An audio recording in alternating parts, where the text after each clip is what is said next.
when we talk about domestic either violence or abuse or harassment or the such, it's one of the issues that was always there. I mean, I think I wouldn't be wrong if I said that it's been there since there were families, since there were couples who established a life or established a household. But it's really not come to prominence in terms of addressing it as an issue that affects the dynamics of human relationships, starting from the core unit, which is the family itself. Some could even say that actually it starts before that, between parents and children. So when in today's world of highlighting, mental issues and mental health and all these aspects, when it's brought to the fore, we come to realize to a large extent how widespread this issue is, not only within society, but also within our own community as a Muslim, third, fourth generation immigrants. So it's it's something that's quite it's quite bewildering in a sense, quite enlightening in a sense, but quite worrying, I have to say. Well, I think with regards to the experience of domestic abuse, it's on a continuum of violence against women and girls generally, specific. I mean, it affects men as well, but the percentages tend to be overwhelmingly aimed at women are the survivors or victims, as you may wish to call them. But if the statistics around the world carried out by the UN, carried out by nation states, is 1 in 3 women will experience some form of abuse throughout her lifetime. And that's huge. 1 in 3. 1 in 3 women. So in any gathering that you may have in a home, a dinner party, a mosque congregation, there'll be 1 in 3 women who have experienced some form of violence. And domestic abuse is the most sort of common, unfortunately. Well, I mean, so that we understand the terms that we're mentioning. First of all, when you say domestic, you mean within a family context. So basically, the perpetrator and the victim know each other. Is that what we mean? Yes, is that intimate setting. Right. So a family unit. It could be between some very, very often, unfortunately, it's older children targeting parents, particularly mothers, right. Or it could be between a husband and wife or partners. It could be within, parents, generally one parent kind of controlling the household and sort of impacting the children. And Shams, I mean, the people that come to you as an imam and a community leader, I mean, do you get an idea of how deep this runs, how wide this runs? In the community, there are 2 problems of abuse and 2 sets of victims. So women, as Sister Huda said, I mean, clearly that's usually what gets the attention. But I think just as bad and prominent, right, it's children. So in the community, you will find that the cases that come up or when people privately speak to you, usually it's one of these 2 things.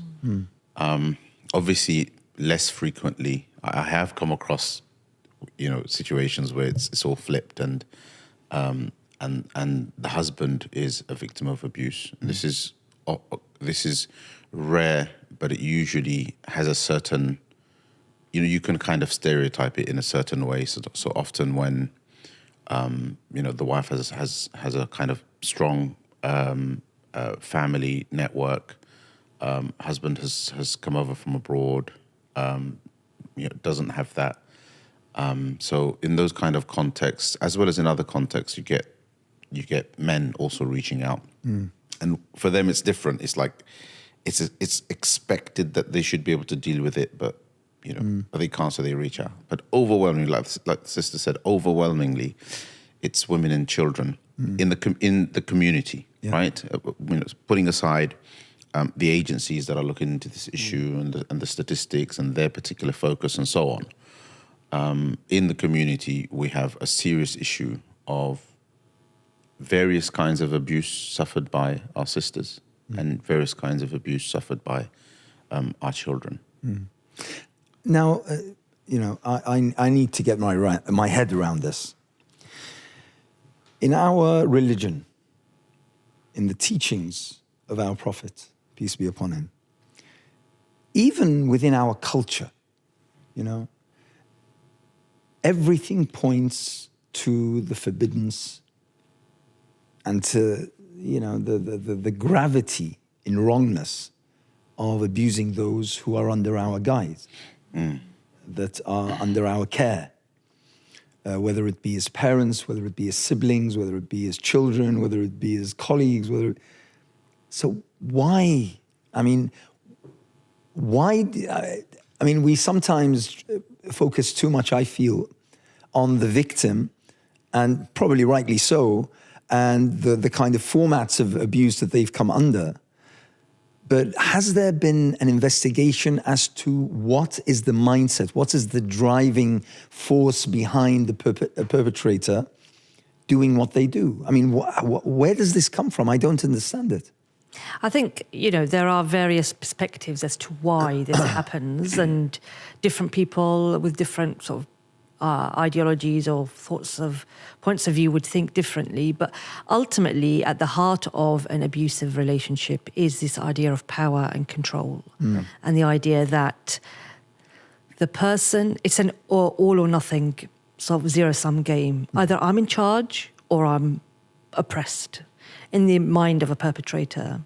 And I think you can, talk about psychological influences, childhood trauma, and all that kind of stuff. But at the end of the day, you will have children who have gone through abuse and they don't end up being perpetrators. Or you will have people who have had perfect childhoods, really nurturing family relationships that end up perpetrating abuse. And I think it's really important to for our purposes, to really clarify the parameters that we're talking about. In this country, domestic abuse is defined as,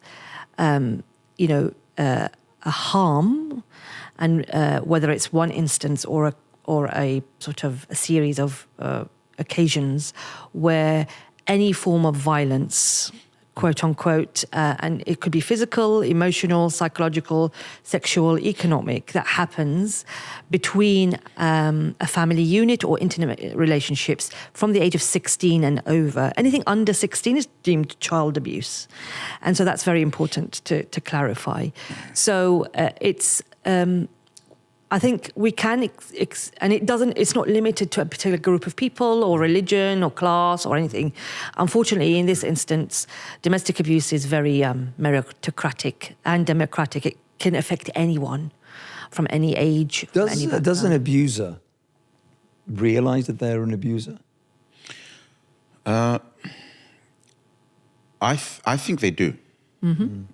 It's rare to be able to pin them down and be able to have a word with them. But when it has happened, I think they do. But they, in the moment, they create justifications, right? Whether it's authority and power, she should listen to me, etc., or whether it's they feel less responsible because they feel like they were riled up so much that they lost control, etc., etc. And often there is a regret, but what we often find is that regret and then repeated abuse kind of go hand in hand. So almost always the story, especially in the beginning when it first starts, and a woman is putting up with it and she wants to make her marriage work, she wants to make her relationship work.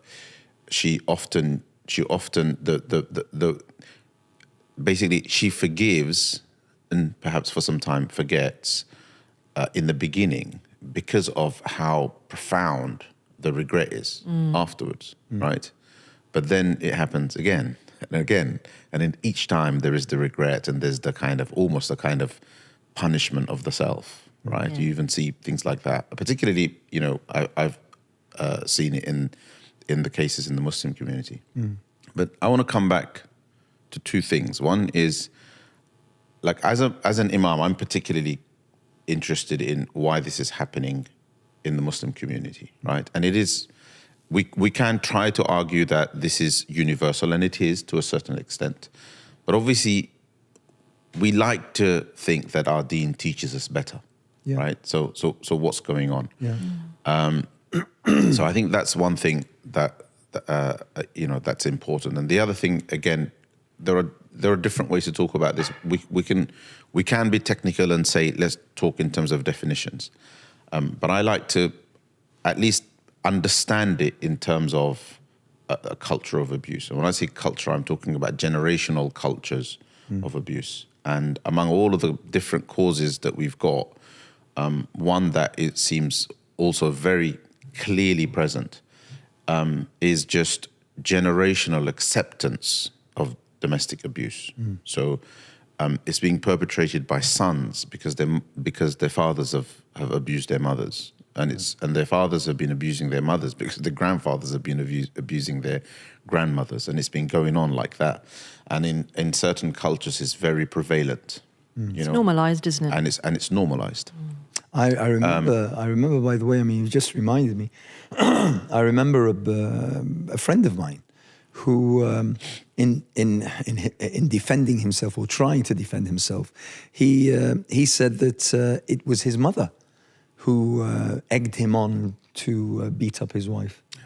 And I found that totally astounding. I didn't believe him at the beginning, but when I relayed the story to someone, they said, "Yeah, absolutely." It's not uncommon at all. Yeah. It's not uncommon at all. And again, because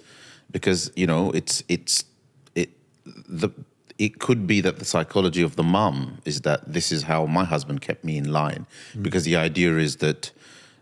And this is where it all starts to get a bit muddled, right? The idea that, it's part of the husband's kind of role is to keep everybody in the family in line, whether that is through words or... In terms of proportionality, I mean, and again, this is just trying to understand the problem. How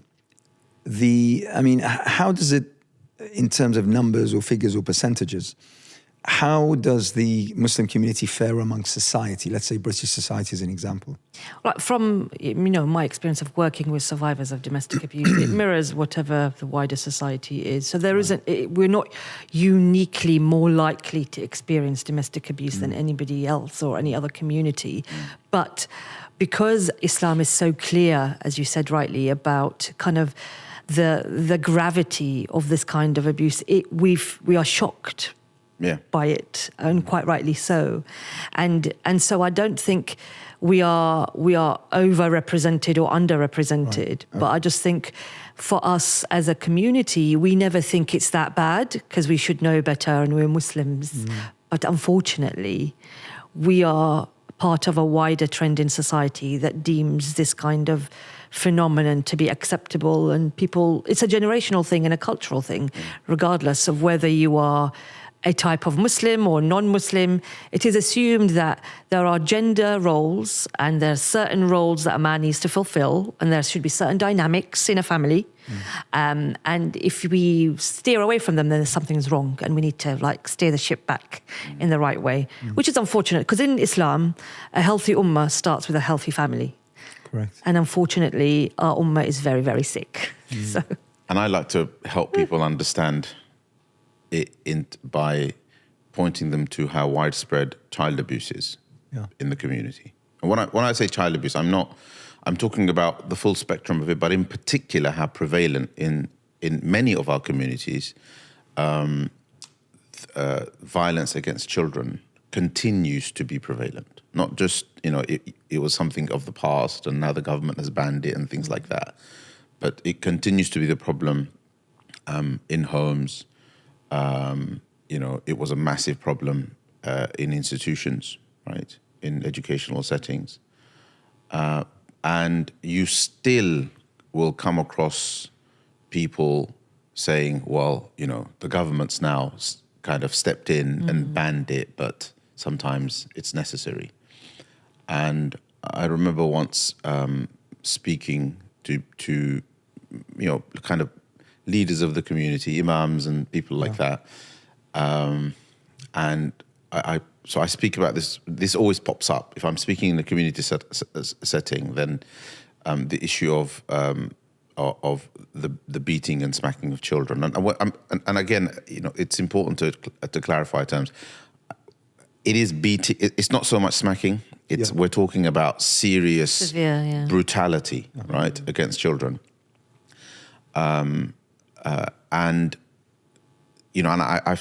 seen a lot of this firsthand as a child myself, right?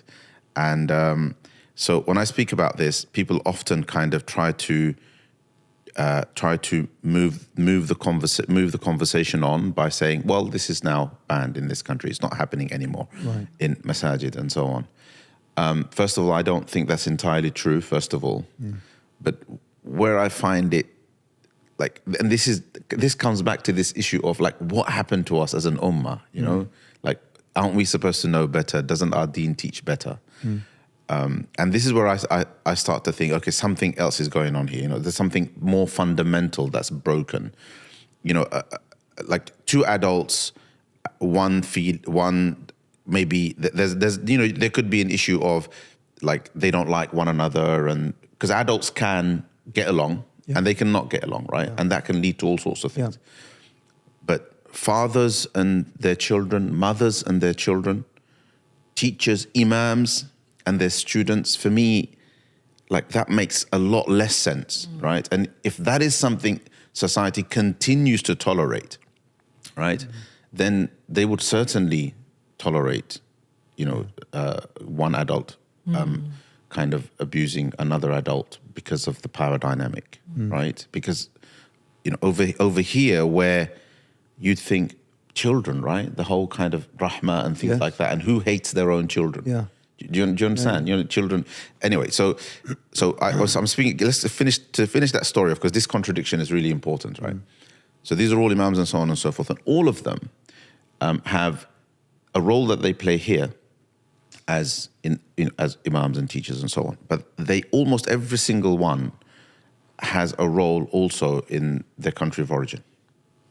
Right. They're over there. They're figureheads, sitting as on the board of a madrasa, on the board of a masjid. They're sort of a principal from a distance, right? They have a kind of deputy head back home who runs things, right? And despite the fact that they're trying to fob off the conversation here by saying the government's banned it, it continues to be prevalent in every single one of their madrasas back home. And if we are one ummah, then protecting our children here and protecting our children over there is exactly the same duty. Absolutely. And the same weight and same importance. And that's how I say to people, look, it's not gone.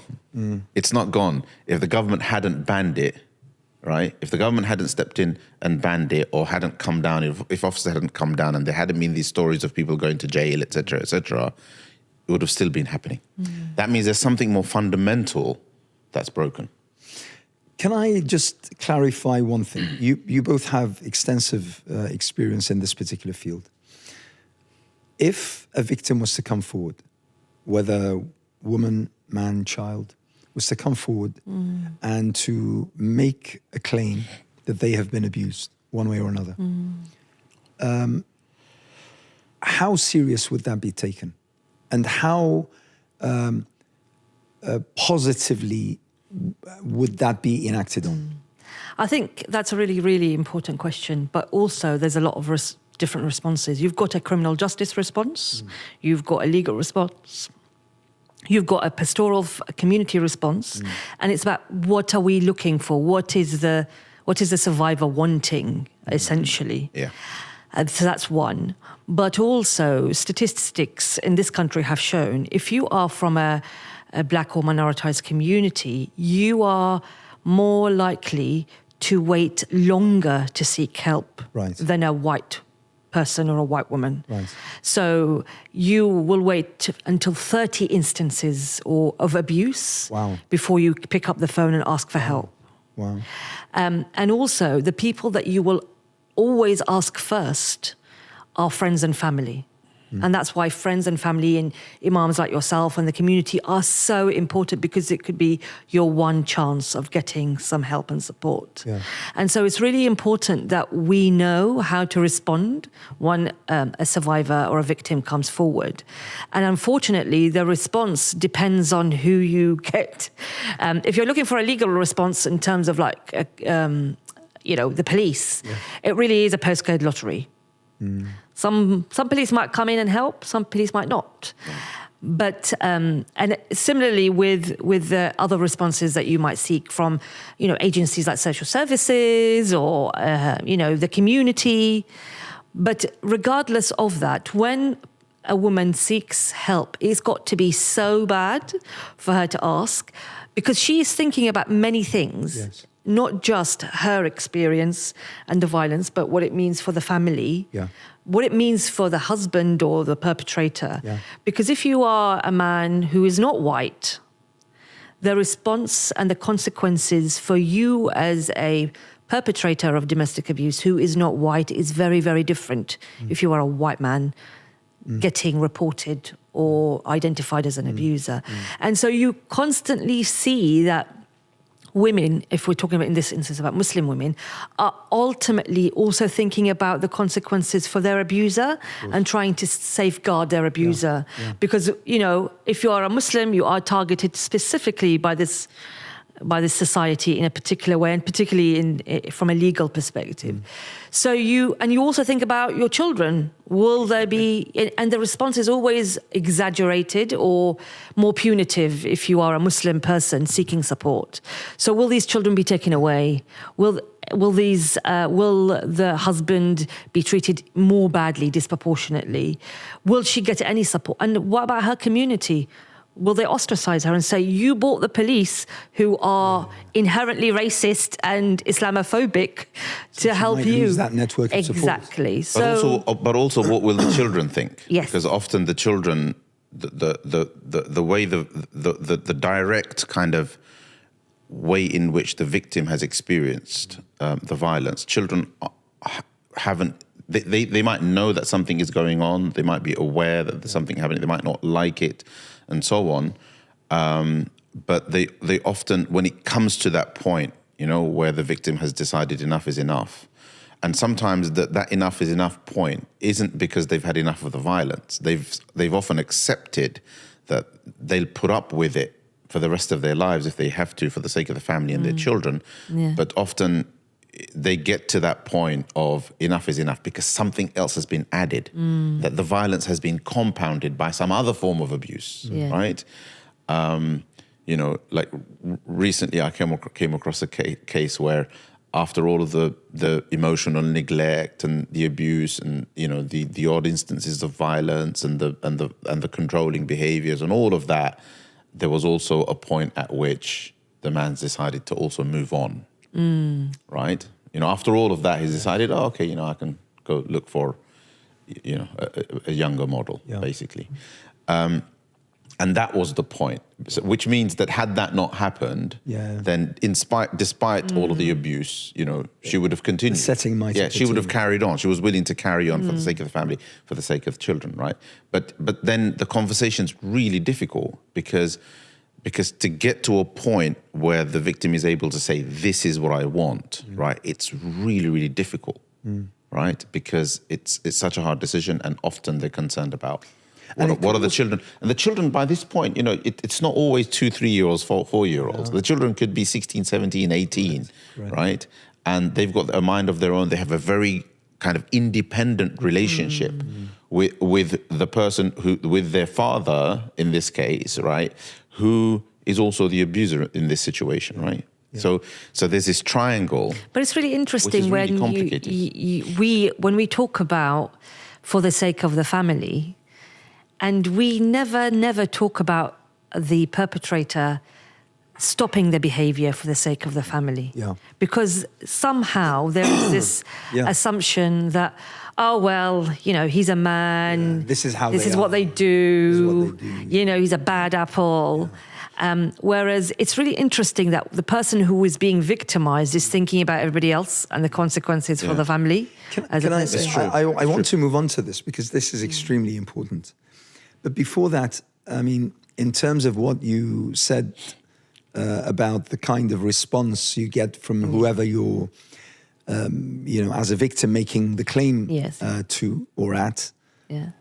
So is it also adding to everything else, everything that you've talked about, the consequences on the family, on the children, on the social network and the like, added to that it's very, very likely that the claim won't be taken seriously, or that the reaction and consequences will be totally different from what the victim wants or expects. Is that a consideration? Absolutely. You've got to realise that on the spectrum of abuse, and I'm sure you have experienced this, the victim is completely cut off eventually from any support network to the extent that they no longer trust their own judgment. Yeah. So they think, because they keep hearing, you're stupid, you're thick, you don't understand, you're wrong, You'll blah, blah, never blah. make it on your own. You're nothing without me, blah, blah, blah. And so if nobody else tells you anything different, you start to believe it. And so you think, is this all in my head? Am I making this up? And so, but the stakes of seeking support are so high because also the victim is also the expert in their own safety. And if they've been told, if you tell anyone, I will kill you, harm you, hurt the children, chuck you out, all of that stuff, I will tell social services. Very often immigration is used as a lever. If you're a woman who is on a spousal visa or your immigration is irregular, that is also used against you to keep you and control you. So you've got to the stakes are so high and you've got this one chance, and the response could be so bad that you end up either betraying the abuser to the extent that the repercussions are so severe that it's not worth asking for help. Yeah. Or that you end up creating more problems down the line because of the involvement of everybody else. Yes. And you have no control. Yeah. At least, as you said, in that position when the wife was willing to put up with it, because she still had some sense of control in the sense that, I can pacify him, I can look after the children, I can control the situation. But when there's an outside force, it's absolutely there's nothing. Okay, let's now talk about... if there is any remedies or ways in order to counter at least the rise of this particular phenomenon within the community. You as an imam, Shams, I'm pretty sure that in many of your lectures, in many of your talks, in many of your sermons, you address this particular issue. Is that making a change? Is that making a difference? First of all, it's not very frequent. How many times have we seen domestic abuse being addressed on the minbar? Personally, never. Right. Wow. Personally, never. So there you have it. Yes. So I've addressed it a few times. In fact, recently a domestic abuse case came to my attention. I was driving back from the masjid, and my phone just started pinging, right? And I ignored it once, ignored it twice, and then the third time I picked up, and it was a distraught relative who'd found out that, that a cousin who'd got married a few years ago was suffering abuse, and then I got the full story, right? Yeah. And it was so violent that, it was Thursday, and the next day was Jummah. Yes. So whatever plans I had, right, this was the topic, right? So this has happened quite a few times in my own experience as imam. But the thing is, the truth is, I haven't been imam for a long time. As you know, I was at Ibrahim College. I was working in an academic setting. I was imam before that. Yeah. But in all of that experience, the one pattern is that it's very rare for it to be addressed in the minbar, and there are no structures in place in masajid. Okay, first things first. Why is it so rare that it's addressed?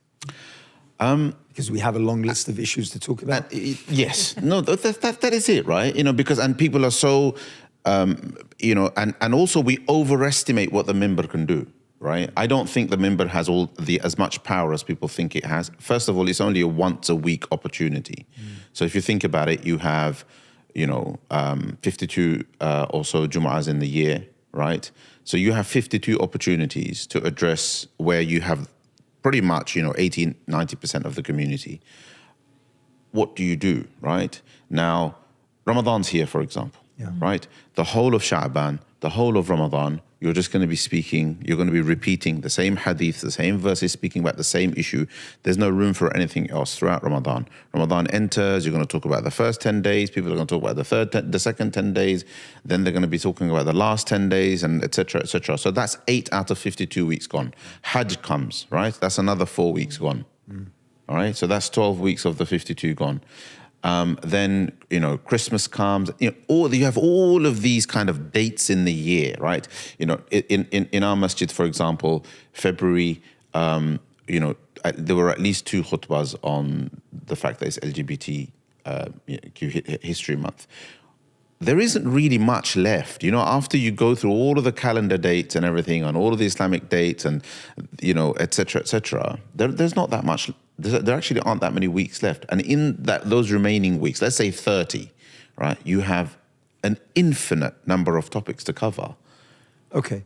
That's in terms of logistics. But let me get to the point that I wanted to make. My main point is we overestimate the power of the member. Although that's useful, it is useful and it certainly needs to be utilized. It's not the solution. Is it an uncomfortable subject to address? Not really. Really? I mean, imams are good at giving speeches, right? We just speak about it. It's not a big deal. You don't get too much blowback or pressure? No, never had blowback. I don't think people have a problem with the issue being addressed. It just doesn't get addressed because imams live in their own little bubbles, or there's just too much congestion. You know, you got this one Friday, and you could speak about any number of issues. And what I've noticed about the masjid, right, now that I've gone back into one, now it's been a year that I've become imam again. In the masjid, I've noticed that the community demands that the topics that are addressed are directly in some way connected to the masjid. You know, it has to be about pure religiosity. There actually isn't a great demand for social issues. People don't want to talk, you know, it's like stick to the spiritual stuff, right? You know, when you go to, even in terms, exactly. And even when you think of the function of the masjid, you know, to my surprise, right, people care more about the 5 salahs and who's leading them, and are they being led and started on time, you know, et cetera, then they care about what the educational standards are of the madrasa, that which is the only other prominent service that most masjids deliver, right? It doesn't even go from salah to the education of the children, right? You know, social issues are way kind of back there in the queue somewhere, right? So the imams are also under no pressure from committees, from their employers to address these issues. I was just going to say, but I think, you know, I really hear what you're saying in terms of like the overestimated impact and power of the mimbar. But, and I really understand that imams do experience certain forms of pressures that we assume that they are there to solve all problems. They have the answer to everything. They should be everywhere. They have no life. They're not allowed to have a life. They're not allowed to have a family. You know, we call upon them anytime. There is no like working hours. But also, I do feel that there is creativity in because I could address domestic abuse in all of those dates that you mentioned. And I can find ways of embedding the message around equality and barakah and hasana and the sacredness of family relationship in a way that very directly links to Hajj and Ramadan and Sha'ban and all of that stuff. But I think that's what you allude to is really interesting, is the idea that the community wants all the spiritual stuff without the social stuff, because I think we have we have turned our deen into a ritual, You go to the mosque, you do the prayer, and then you come out. Yeah. There is no assumption that actually my Islam and my deen is my way of life. And so my social issues are very much my religious priority. Yeah. And I think that's that dissonance in our community that thinks the mosque is there for when I fast, for when I need religious guidance. Of course, the imam acts this bridge between the social and the spiritual, and that's really, really important, and it's a hard job, and so I don't envy you. But I do think we as a community assume that religion is a thing that you do on a Friday, a bit like what we used to mock the Christians for. Oh, my religion is not I go on a Sunday to church. Well, actually, we have become that. We have become this kind of mechanical slot where we say, this is what I do on a Friday, this is what I do on a Saturday, this is what and all the other times I'm a professional or I don't know, whatever it is that we live in. But but we need to equip our community, whether it's imams or families or whatever, and the women's role in the community is huge. We may have, women's role as informal alimas or informal sort of leaders within the community is really, really important. When we're talking about mosques, the first thing that comes to mind is how many of our masajid, we have about 2,000 throughout the country, how many of them actually have prayer spaces for women? Yeah. I mean, that in itself is an issue. Yeah. So to an extent, even when you're trying to address these issues, you have a large chunk of society that isn't there. They're not present. They've not been empowered by the message. Yeah. Just to finish that thought, right? So when I say we overestimate what the mimbar can do, I'm going beyond sort of the mimbar's ability to just raise an issue, raise a flag, right? And you're right. This is a tough one, okay? But in terms of, if you look at traditional Arabic wordings of khutbahs, right? Yes. Sometimes they can squeeze in so many different messages. Correct.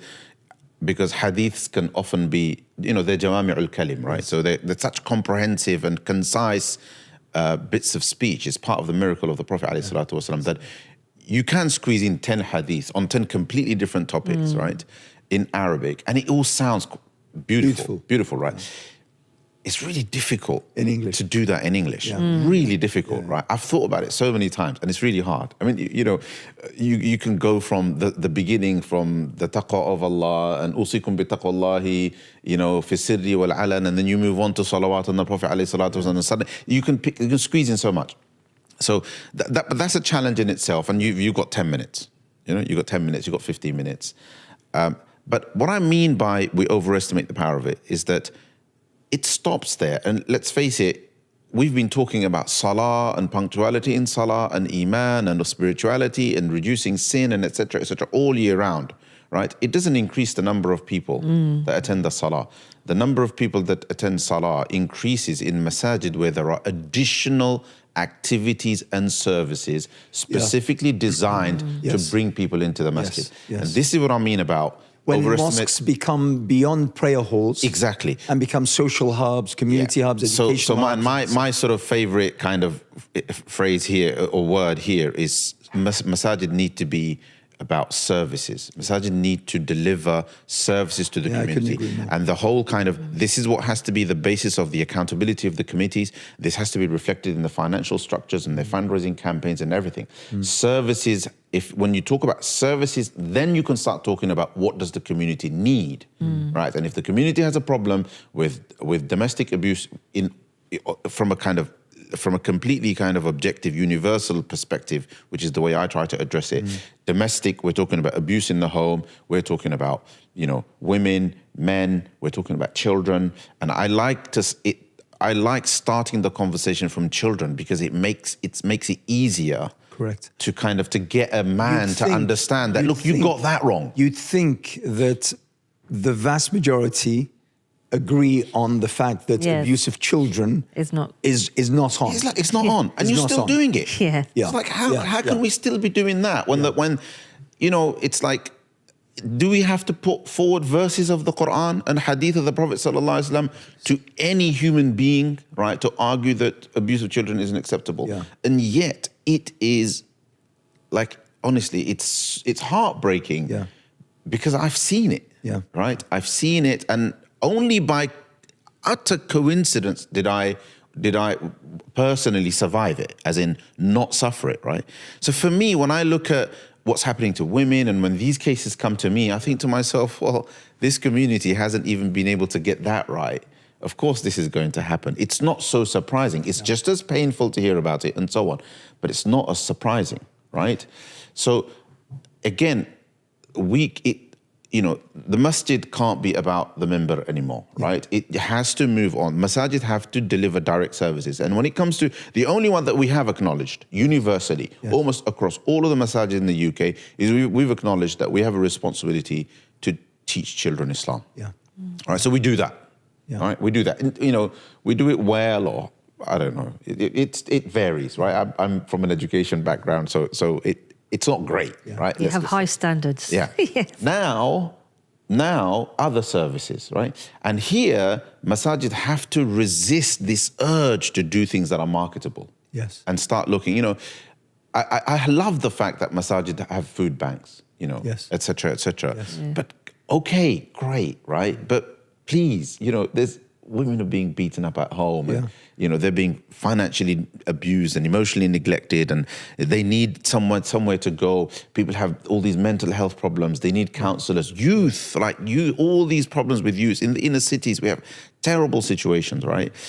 And masajid have one imam, this other imam, often somebody who doesn't understand the context at all.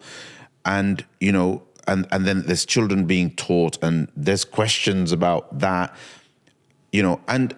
and at the end of the day, masajid are the annual report in the masjid is we've saved £30,000. Yeah. So it's been a successful year. Yeah. So my point is, it's got to be the masajid have to deliver services. That's where we can talk about how they can address abuse in the community. Absolutely. And but let me move beyond the mosques and masajid. In terms of, we had a show where we discussed the British Muslim civil society. Yes. And that report that was launched in Parliament was an incredibly impressive report about the depth, the width, the breadth of the Muslim community and their reach in all facets of life. When it comes to the, let's say, charitable sector or non-governmental sector,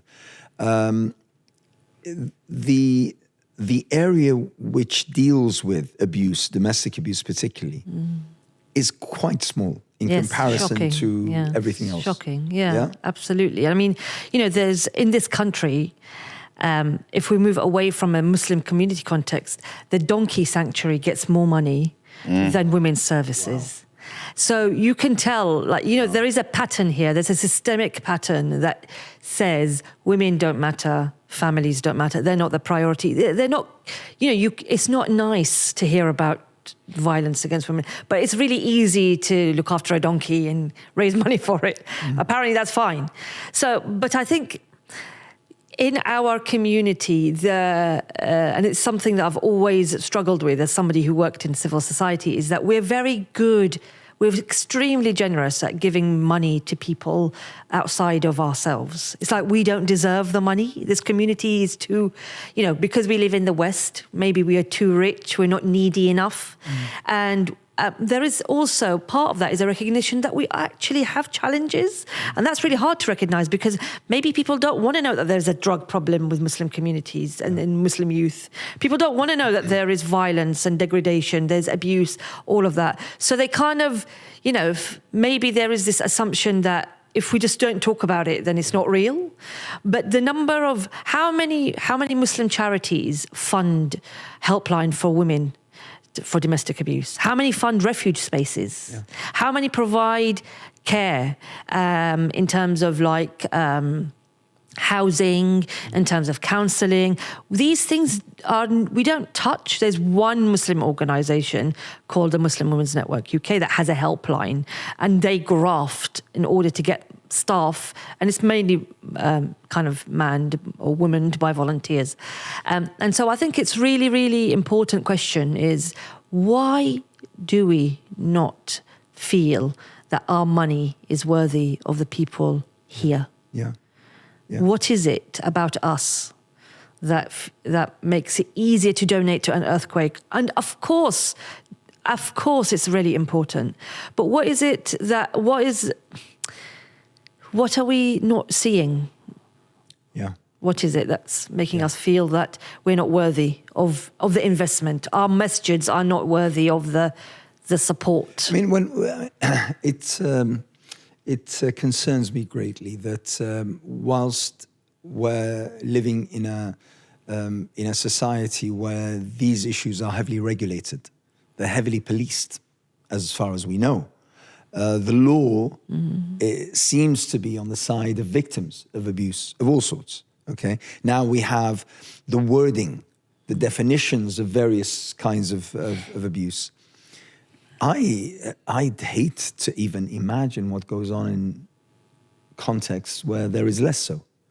I mean, in countries that are probably Muslim dominant in terms of population. I think about it all the time. It's scary. I think about it all the time because I spent a year, my final year of studies. As you know, in the Dars Nidam, we have this final hadith here. Yes. And I studied it in Bangladesh.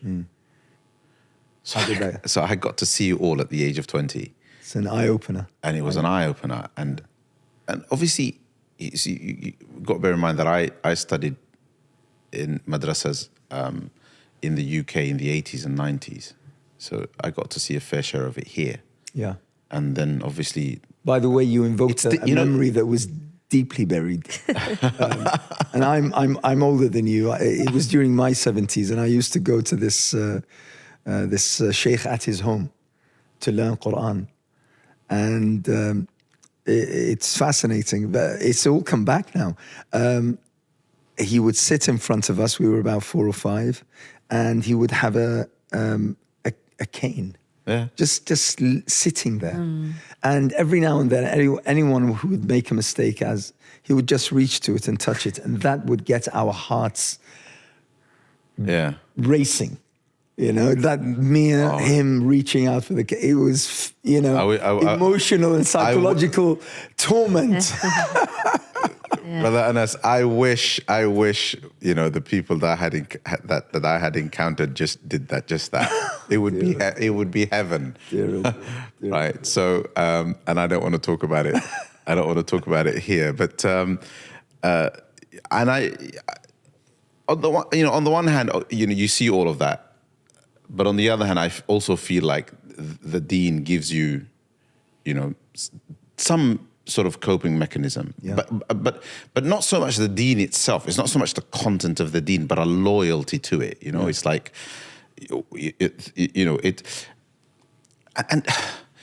was really annoying when I reflect back is that it was all justified. Yes. It was all justified using the deen. Yes. And I later found out that a hadith were being used, and I later found out kind of in my senior years and after I'd gone back to reflect on it and look at it critically, that these were fabrications. Fabrications, absolutely. Right? Fabrications were being used to justify, basically these brutal kind of beatings, right?